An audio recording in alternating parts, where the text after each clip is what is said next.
Welcome to Hip Hop Talk Podcast, the Indonesian hip hop podcast.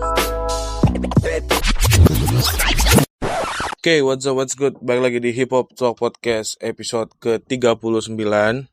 Sorry kalau audionya kualitasnya beda karena ini emang beda tag. Karena disclaimer dulu, seperti yang kamu udah lihat di judul, kita akan ngobrol sama J-Don. Cuman sayangnya itu di awal-awalnya kayaknya 10 menit awal itu ternyata tidak terekam, ada kesalahan teknis ya. Jadi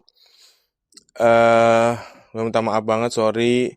Cuman gak begitu banyak pembahasan yang tidak terekam itu. Ya seperti yang teman-teman lihat di judul, J-Down lagi main ke Cirebon dalam rangka Hip Hop on the Block, cara yang dibuat oleh Joska Record dan Think Track Record. Dan akhirnya aku bisa ngobrol sama J-Down, ngomongin banyak hal, nanti tinggal teman-teman dengar aja. Cuman di obrolan awal yang terpotong tuh ringkasannya kayak aku sempat menanyakan karena sempat mendengarkan kabar bahwa I Feel Sick sempat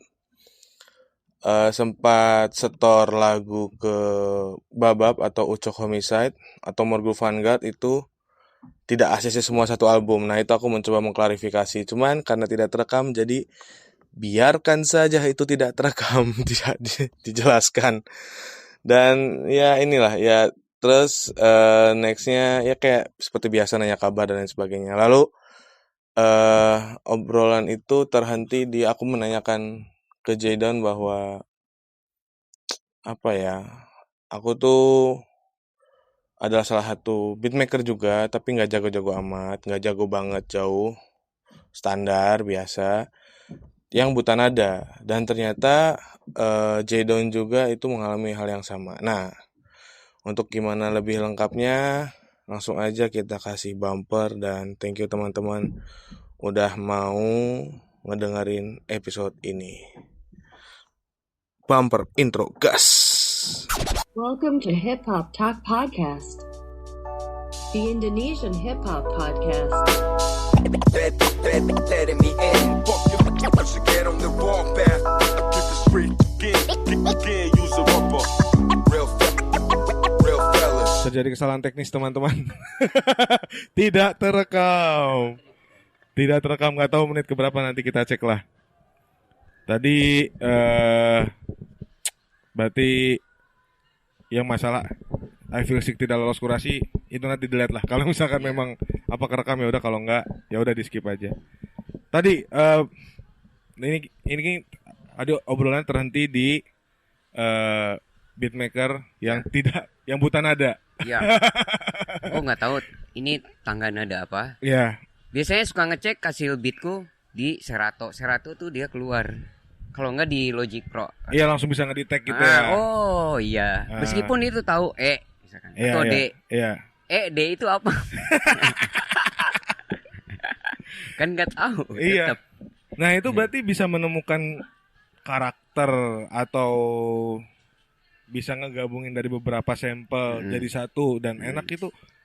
Aku sejauh ini kalau bikin beat belajar sampling itu baru 3 tahun terakhir lah. 3 tahun 4 tahun terakhir baru belajar sampling. Tapi itu nggak pernah dapet, Mas. Dari 2 atau 3 atau lebih sampel jadi satu tuh. Mentok 2 gabung enak udah jadi. Kalau udah sampai 3 sampai 4 itu nggak dapet. Metodenya seperti ini, misalkan awalnya dari bass ya. Kalau nggak dari sampel yang kita chopping dari lagu soul cewek, di pitch-nya dinaikin. Nanti kita ngikutin bassnya. Tapi aku tuh pakai feeling. Telinga kiriku yang di sini. Aku nggak tahu tangan nadanya apa itu. Di sini itu main feeling, aku kuat main itu.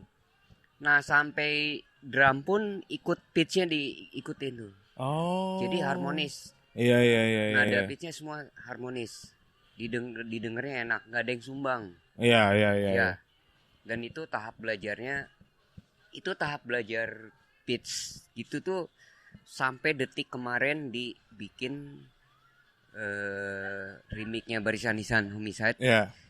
Jadi Ucok tuh nggak sebagai musik director, dia produser juga yang coba aja ini ada yang nggak enak, ini drumnya coba pitchnya turunin di min 2, oh ini enak. Nah aku itu tuh sambil jalan tuh dapat pelajaran dari sana kan. Jadi kita harmonis semua si instrumen tuh dalam satu track, kenapa harmonis? Beda lagi kita ngasih ke pemain gitar. Kalau sekarang kan timnya ada 4, ada Iwan, Babab, saya dan Adam Coil. Adam Coil tuh kalau ada beat proyekan yang emang perlu diisi bass atau sequencer ya. Nah Adam tugasnya. Nah, dia kan tahu karena harinya kemana dan dia ngerti yang kita pengen tuh ini nadanya kelam. Dia tahu. Jadi karakter Joko Misha itu gini, karakter CJ itu gini. Dia tahu. Jadi bisa menyesuaikan. Terus proses terakhir itu biasanya scratch. Iwan. Nah, Iwan tuh yang nentuin pitch dia. Kan kalau di turntable gampang ya naik turunin. Benar. Nah, dia ini pas nggak turunin dikit. Nah, scratch pun ngikutin instrumen yang lain. Nggak asal scratch. Nggak asal. Itu metode scratch tuh nyari bahan dulu, apa yang cocok, apa vokal, suara vokal yang artinya cocok dengan liriknya, apa efek, itu sebenarnya ngisi feel kalau scratch. Nah itu tuh metodenya balik lagi ke kita bikin harmonis semua layernya, nadanya itu, udah aja, itu enak. Nanti ini deh, sambil nanti detailnya pas workshop nanti ya. Dan ini juga sih di dalam satu kelompok tuh pentingnya beatmaker. Aku pengen bahas yaitu maksudnya mungkin ya aku memperkirakannya karena kayaknya semua orang ingin menjadi frontman, ingin menjadi rappernya. Akhirnya untuk di belakang layar tuh nggak mereka nggak tertarik gitu untuk bikin musiknya dan lain sebagainya. Padahal kan itu juga salah satu ini ya kalau misalkan nggak tahu ya kalau akapela, cuman kan kalau misalkan lagu selain lirik ya kalau si musiknya juga nggak bisa menyesuaikan dengan vibe-nya dan nggak bisa ikut menyampaikan juga kan kadang miss juga kan gitu. Nah itu tuh apa yang bisa Mas J bilang tentang si beatmaker ini sebegitu penting dalam satu kolektif hip hop tuh. Iya betul, seperti anak graffiti. Kalau nggak ada pabriknya yang bikin pilok ya mungkin maksudnya itu di belakang layar ya maksudnya. Jadi gini, nggak seperti itu juga sih. Maksudnya gambarannya jomplangnya seperti itu. Jadi orang belakang layar itu prosesnya nggak mudah dan jarang yang namanya orang tahu. Orang engineer ya di sini. Makanya di produksian di Grimlock tuh aku sebagai engineer. Projectku nggak di hip hop, semua band hardcore, grindcore, death metal aku yang ngisi semua efek. Di direct sama Babab misalkan. Nah jadi aku di sana tuh belajar kayak ini di proses lama waktu itu 15 tahun proses aku bikin musik tuh bukan nyari nama ya, bukan nyari duit, tapi ini emang balik hobi, karena aku nggak bisa nge-rap, nggak bisa bikin lirik belakang layar dan kebetulan orang yang ngedirectnya seorang Ucok gitu kan semangat ya, benar. Jarang maksudnya mungkin dia tahu ini chemistry orang ini chemistry saya mungkin gitu. Jadi apa yang dia pengen telinganya saya tahu. Maksudnya bukan tahu saya secara kebetulan gini. Jadi emang udah jadi chemistry aja udah. Kalau ada project bikin bars update kita bikin proses ngumpulin data dulu, sampelnya apa dulu. Aku nggak pernah nanyain lirik, udah nggak ngerti. Jadi ini nanti sampel DJ. Nah, biasanya ada beberapa level pengerjaan. Jadi bikin kasar dulu, nanti kasihin Ucok bikin lirik mungkin, terus Nah nanti mulas itu kayak kita ngelukis. Ini kurang ini J, coba kasih trompet. Kalau nggak drumnya kasih break. Nanti si Iwan yang scratch. Kita ngasih ke Iwan pun saya bikin maketnya dulu. Scratchnya nanti ini. Nah, jadi prosesnya lama kalau itu satu lagu lumayan ya. Meskipun pembikinannya jujur itu bisa 1 jam. Untuk bikin saya pagi-pagi tuh itu bikin metode bikin beat datang jam 8 cok langsung ngajak bikin beat itu 1 jam selesai. Tapi kan proses nanti setelah si draft awal jadi disamain sama lirik pasti revisi itu juga tag vokal bisa diulang. Bisa. Dan yang sama Ucok nih membebaskan apa sih judulnya, membebaskan hujan dari tirani puisi. Iya bener ya itu ya, panjang banget judulnya. Mang itu aku dengerin pertama kali pas lihat update-annya itu rilis, aku posisi di sekolah lagi modal. Iya, lagi terus dengerin deh tuh sambil jongkok merinding. Itu bisa diceritain gak sih proses dengan apa ya? Dengan aku ngelihat Ucok yang merindingnya, wah pemberontakan terus dan sebagainya. Tiba-tiba bikin lagu love song yang tidak mainnya gitu, memadukan unsur kisah cintanya Ucok dan tragedi sosial itu fuck sekali itu. Jauh banget kan, jauh banget. Itu gimana bang proses bikinnya itu gimana? Awalnya dia itu kalau ada project solo apa-apa dia nggak pernah J saya pengen gini enggak. J bikin beat ini sampelnya coba dengerin lagunya Genesis misalkan. Saya suka ya Genesis, saya koleksi vinilnya juga. Oh iya yang lagu ini, saya nggak punya vinilnya yang ini. Enak nih. Nah udah dengerin, buka laptop, bikin. Nanti dia tuh cuma ngasih gambaran, kita bikin gini, nanti kasih ini Adam yang beresin semuanya. Ini nada kasarnya, tapi kita nggak niru. Ini. Nggak tahu itu dia pengen gitu, nggak tahu. Mungkin ya umur juga, mungkin ada sesuatu buat dia. Satu track ini single kan, soalnya itu track single. Terus udah tag. Oke, tag. Pas aku kan megang sheet lirik juga kan. Itu merindingnya masih biasa.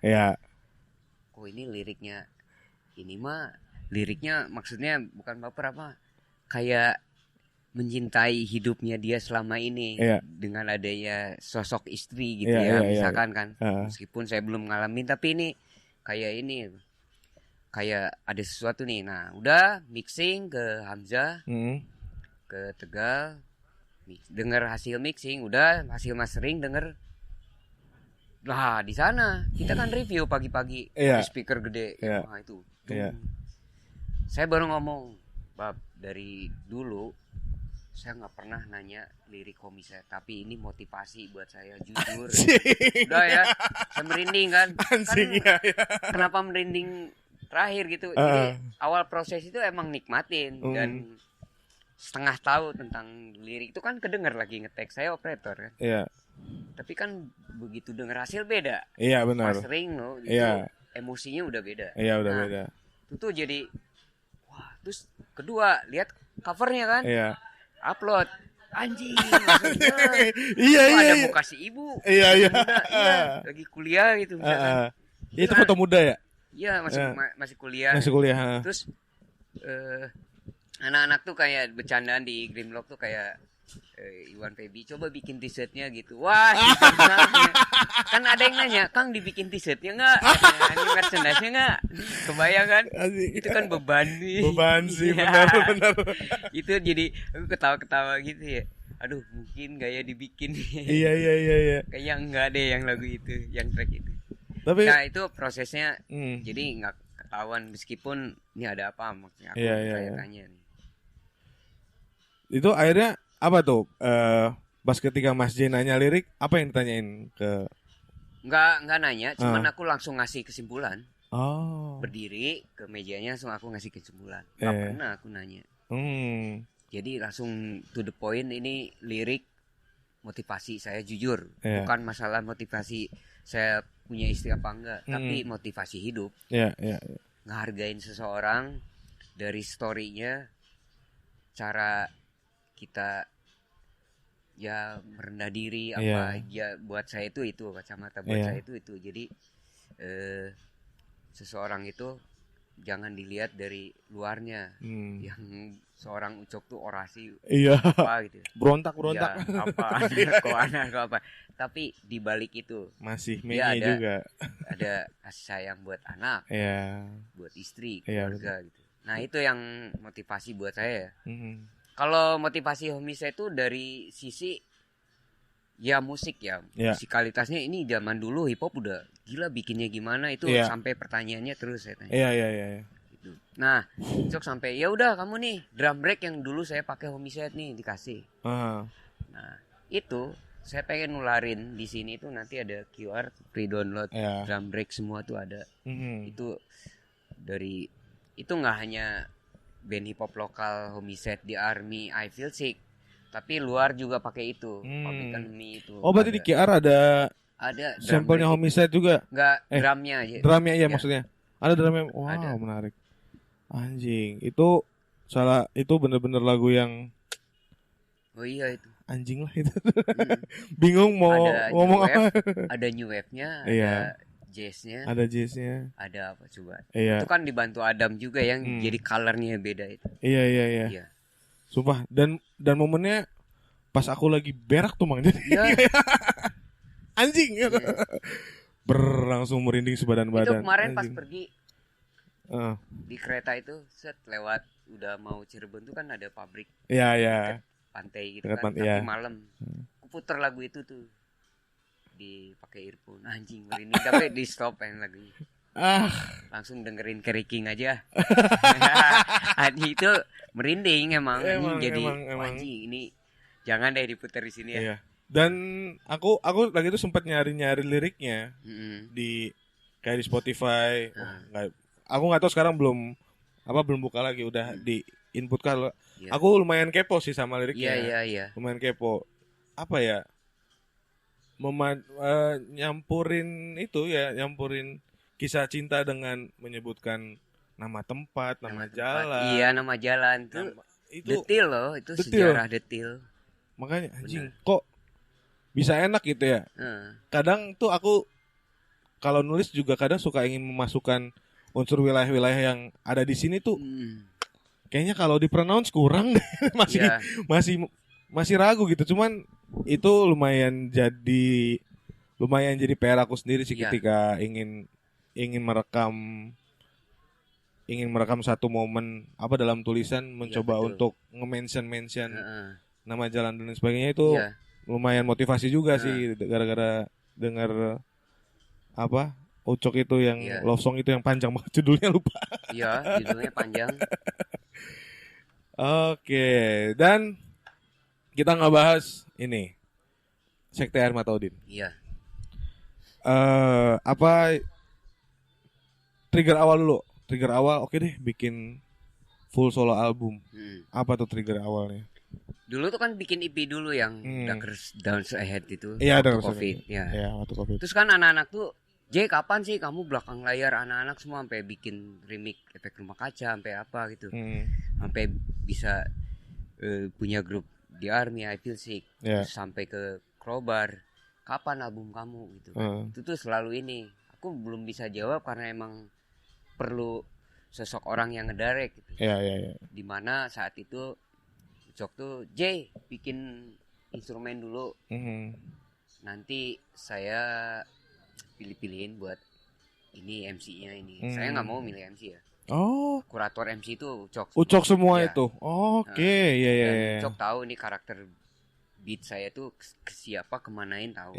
Mau dibikin instrumen apa. Nah, prosesnya itu emang saya bikin ada 29 track saat itu. Itu baru semua. Nggak folder lama itu. Nggak mungkin.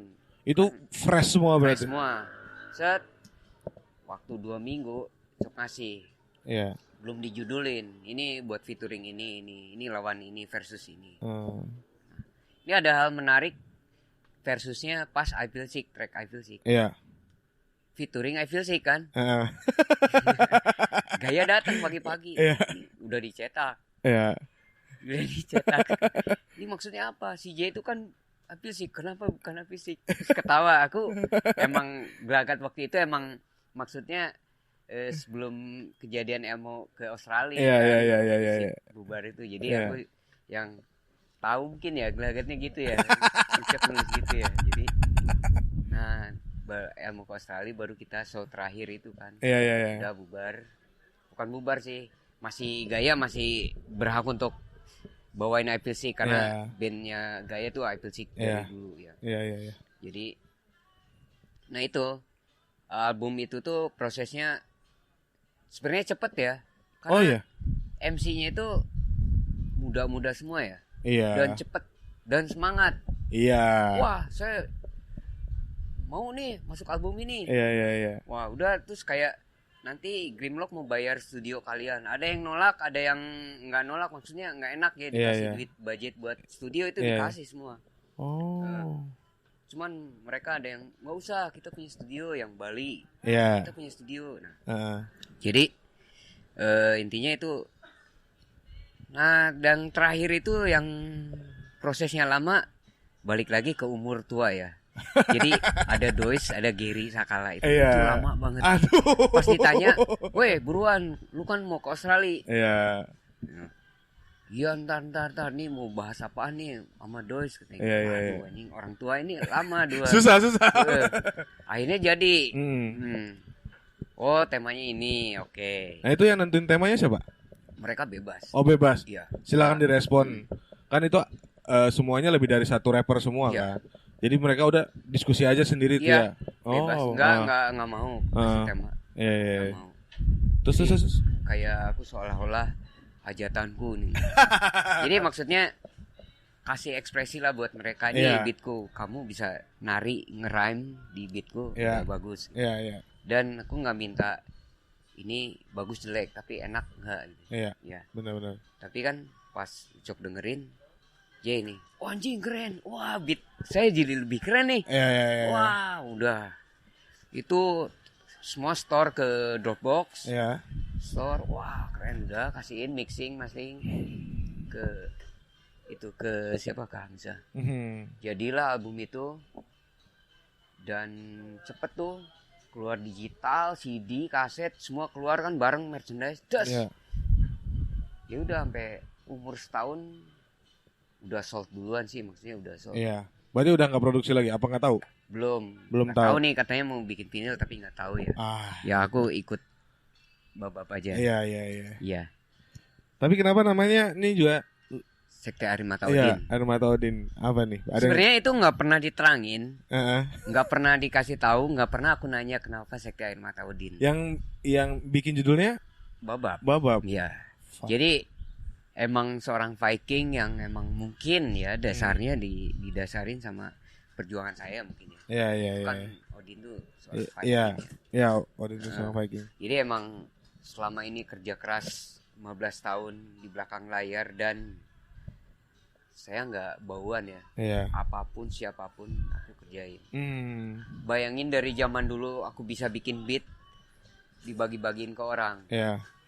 Dan kedua proses I Feel Sick tuh aku homeless tuh di Dago. Di Common Room namanya. Itu homeless semua. Iya. Aku stay di sana. Oke. Jadi homeless. Nah, aku nggak punya laptop. Iya. Nggak punya laptop. Terus ini dong, pinjam laptop dong. Iya. Diinsalin tuh punya temen. Iya. Siapa yang punya laptopnya ada Fruity Loop-nya pasti dipinjam sama si J. Iya. Jadi proses itu aku minjem album pertama, album kedua. I Feel Sick. Aku punya laptop. Ya, jadi yang aku ambil tuh semangatnya. Makanya datanya nggak ada.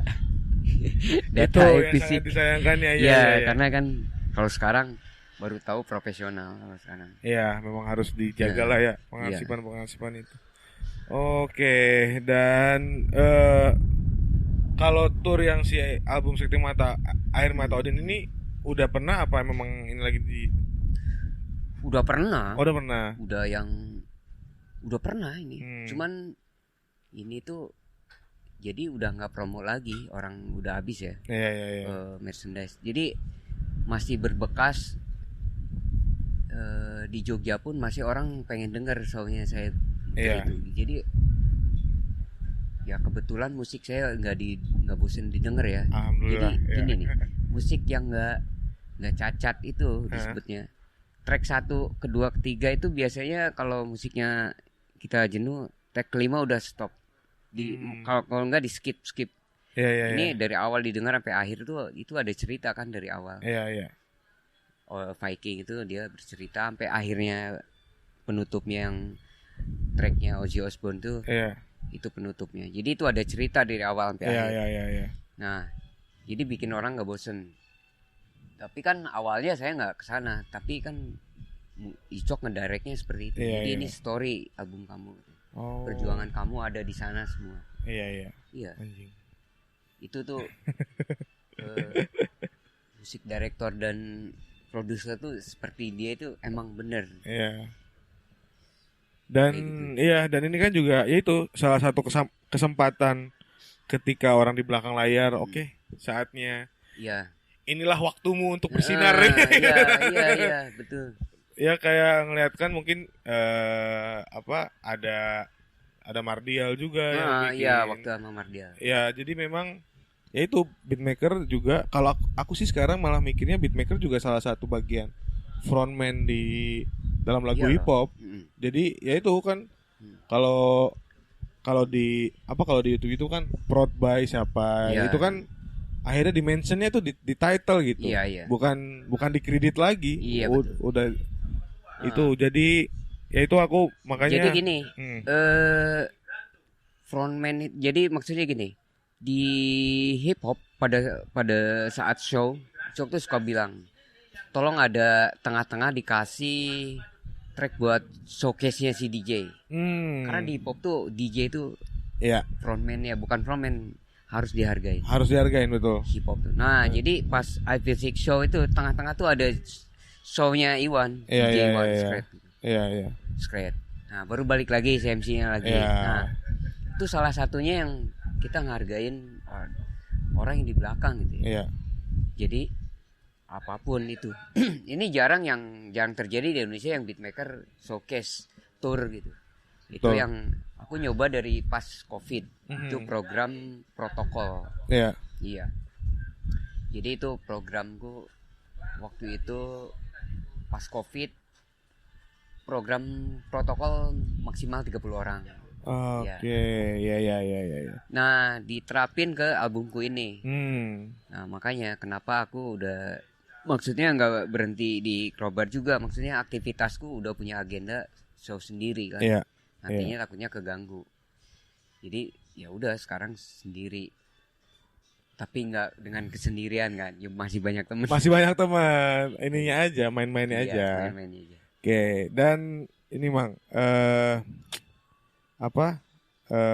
ngomongin Bandung, jadi yang obrolan kita di Nasi Jamblang semalam itu benar-benar bikin aku mikir, anjing, ternyata soalnya stigma dan yang aku dengar itu Bandung tuh dibilang egois, Mang. Bandung tuh dibilang egois karena band-band luar tuh susah banget tur ke Bandung. Iya. Jadi ada anggapan seperti itu, dan tahu ada hal yang Mas Jay bilang yang semalam, yang ada brand rokok yang mengokupasi, menginvasi para elit-elit itu, akhirnya acara ini harus dari brand rokok dia. Itu kan ini ya salah satu hal yang sangat disayangkan sekali, bikin gigs kecil susah dan lain sebagainya. Dan akhirnya ya kita bisa tanpa corporate juga ya, dengan karya, toh dengan dikeluarin digital free download juga orang masih ngehargain beli fisik. Dan itu kan berhasil ya. Kita nggak ngebandingin sama orang, cuman ya berarti kita berhasil. Apalagi sama corporate gitu ya. Benar, harusnya kayak gitu memang. Jadi anggap aja ini kita hobi bermusik tanpa embel-embel apa-apa. Iya. Suatu saat orang nyari kita. Dulu tuh aku cita-cita bilang sama Babak tuh pengen seperti orang ini. Iya. Pengen seperti orang ini terkenal. Iya. Udah. Iya. Kamu konsekuen maksudnya serius di musik. Iya. Konsekuensinya lama ya mungkin. Ya udah. Dia nggak banyak ngomong, cuman dia bercerita lewat gerakan dan saya tahu bener suatu saat namaku. Dulu aku ngasih beat, sekarang mereka nyari beat. Iya. Gitu. Iya. Tapi aku nggak sembarangan ngasih sama orang gitu. Benar. Jadi gini, yang penting aku nyontoin ke teman-teman spiritnya ya. Iya, iya. Apapun media kamu, sekarang mah canggih ya tuh. Iya benar. Enak. Iyalah. Dulu aku media apa sih? Susah. Sekarang canggih, makanya spiritnya yang nomor satu. Jangan kamu dengan punya alat ini ngejual beat berapa, jangan kesana dulu. Iya, iya. Yang Iya penting sih itu lumayan. bikin karya. Ya kalau bisa niatnya yang serius ya. Iya, iya, iya. Serius, waktu, disiplin. Iya. Disiplin itu paling bener. Kalau emang jadi beatmaker apa sih? Udah, mendingan yang lain ada. Iya. Kayak gitu ya. Itu memang ya itu lumayan inilah. Berarti sekarang kalau kita ngomongin Bandung, berarti gigs hip hop itu berarti pure di klub semua sekarang. Ya, bar club. Bar club. Jadi bikin kayak gini-gini udah susah. Ya, di bar di klub. Bikin kayak di kafe kayak gini di Bandung nggak bisa berarti. Kayak gini, oh iya tempat kopi. Wah, susah. Keramaian ya. Iya, iya, iya. Keramaian. Oh. Itu dia makanya ini lumayan terbantahkan dari obrolan-obrolan yang aku dengar tentang anak-anak Bandung mah egois. Ada band luar motor di Bandung susah gini. Ternyata kalau masalah itu ya memang rada anjing juga sih. Iya. Ya makanya untung kita bisa kita bisa show di luar kota. Iya. Jadi banyak kebantu teman-teman luar kota untuk ya sarana gitu ya. Iya. Tempat, sound. Iya. Kita bagi-bagi rezeki, saling bantu, brotherhood gitu. Maksudnya saya bawa brotherhoodnya sifatnya dari Bandung ke tiap kota gitu. Iya. Saling hargain itu bisa jadi kuat. Iya. Ya usahain lah di dalamnya kita bawa dengan kuat. Iya. Pasti di luar kedengarnya enak juga. Enak ya. Benar. Dan itu kan kalau hip hop ya udahlah di klub masih masuk lah ya, masih bisa ini. Kalau yang teman-teman punk HC itu berarti kalau nge-gigs di Bandung di mana itu? Itu biasanya ada sponsor. Enggak ini kalau di klub di bar, anak hardcore itu di bar. Di bar juga. Bar. Dan after partinya hip hop pasti. Iya emang di bar. Anjing sebegitunya ya berarti ya. Fuck. Kalau enggak hotel yang ada basementnya disewain gitu. Oh. Itu kan izin hotel. Iya, bar jadi izin bar. Iya. Kalau kafe gini kita izin dulu. Iya. Kalau Bandung ya. Iya. Ke Polres. Kemana. Iya. Kalau yang kuat itu bar hotel, izinnya udah ada. Itu aja. Meskipun mahal ya. Iya. Itu berarti upaya dari teman-teman untuk teman-teman musisi itu sejauh ini belum ada untuk ngelawan itu tuh. Ya ada maksudnya ada sih iyalah. ada. Cuman selama ini yang ya aku dulu nggak mikirin yang lain ya. Ya aku masih bisa show dengan tanpa embel-embel apa-apa. Iya. Dengan aman gitu. Iya. Bisa. Berarti itu bukan aja. Iya. Itu lumayan aku denger kaget ya. Dengar kaget cuman ya mau nggak mau ketika itu ya mungkin ada hikmahnya ya memang harus pinter-pinter cari celah gimana cara biar bisa ngadain gigs di sana ya di Bandung. Berarti kalau aku main ke Bandung nge-gigs ke Bandung masih aman lah ya? Aman. Masih aman. Nanti aku sama anak main ke Bandung lah. Ya, ditunggu. Gitu. Dan ini cuma ke Semarang aja terus langsung balik ke Bandung atau ke ada? Jogja. Oh ke Jogja. Ada workshop, masih ada workshop Jogja. Ya. Iya. Itu sejauh ini berarti kan workshop beatmaker tuh udah dilakukan beberapa kali kan berarti. Sejauh ini kota yang menarik dan ternyata beatmakernya paling banyak di mana? Biasanya kota-kota gede ya. Ya Jogja, Jakarta, maksudnya Jabodetabek ya. Yeah. Dan mereka kalau di session nanti ada session presentasi album saya, banyak pertanyaan. Saya suka itu.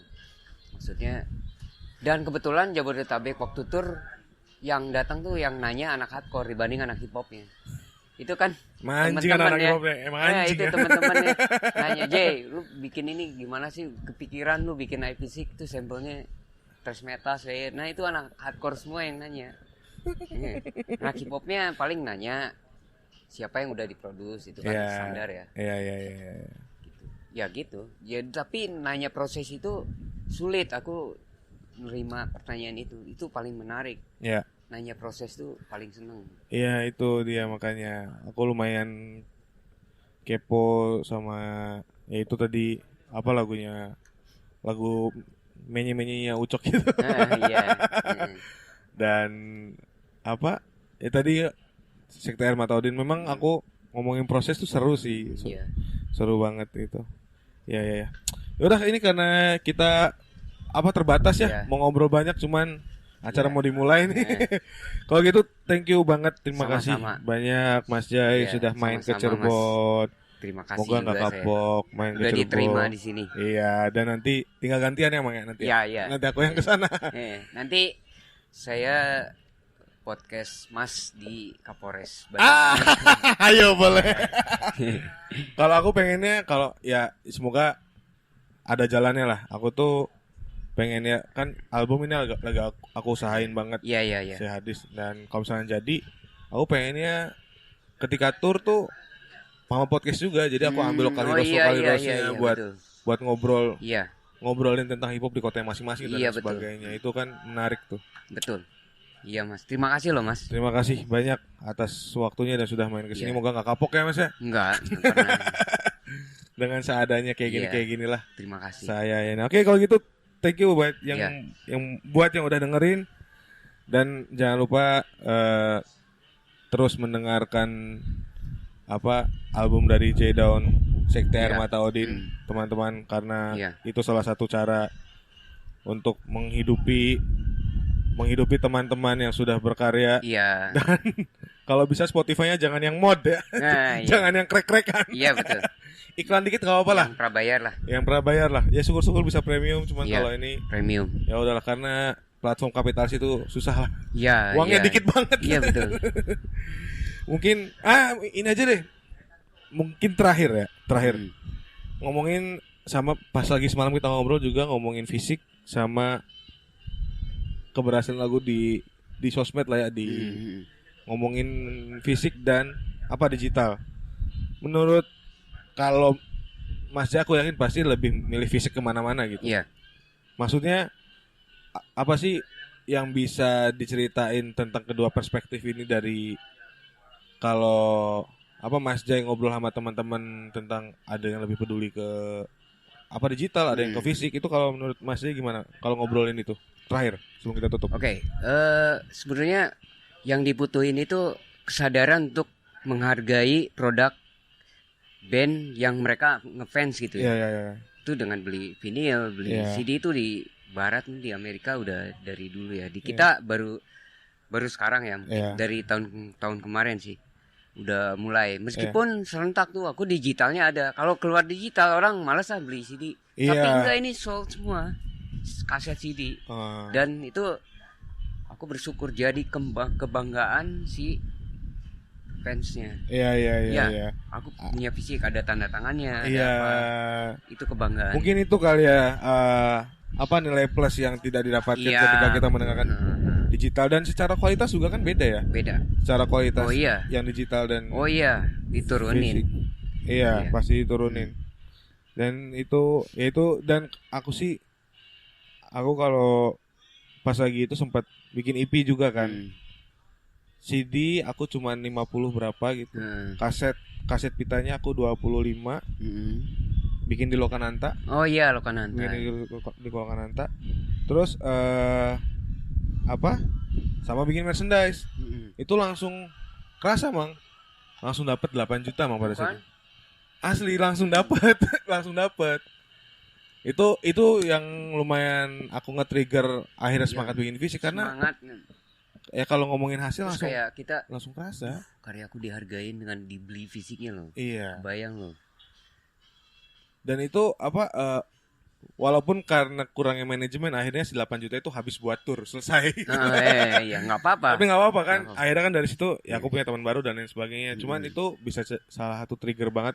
Ini kalau bisa diatur lagi manajemennya dan lain sebagainya, kayaknya kan mungkin bisa menghasilkan juga buat kitanya sendiri kan, dengan di ini yang benar. Dan emang apa ya, fisik tuh walaupun aku jujur belum ini Mas, aku belum bisa ngoleksi fisik karena nggak tahu kenapa ya, aku tuh sekarang 3 tahun belakangan itu jarang dengerin lagu Mas sekarang tuh. Lebih sering dengerin podcast, ngobrol gitu. Kedengerin lagu tuh jarang banget. Jadi maka belum ada kepinginan untuk kesana gitu. Iya betul. Tapi kalau aku sebagai pelaku justru aku malah pengennya mah lebih ke fisiknya gitu. Iya betul. Daripada ke ini. Gitu deh. Iya. Ya udah, oke kalau gitu. Thank you. Iya. Atas waktunya 38 menit Bang, lumayan ya. Lumayan. Terima kasih Mas. Terima kasih kalau gitu. Thank you teman-teman yang udah dengerin. Kita ketemu lagi di episode selanjutnya. Dadah. Peace out. Letting me in. Fuck you, should get on the wrong path. Keep the street again, use a rubber. Real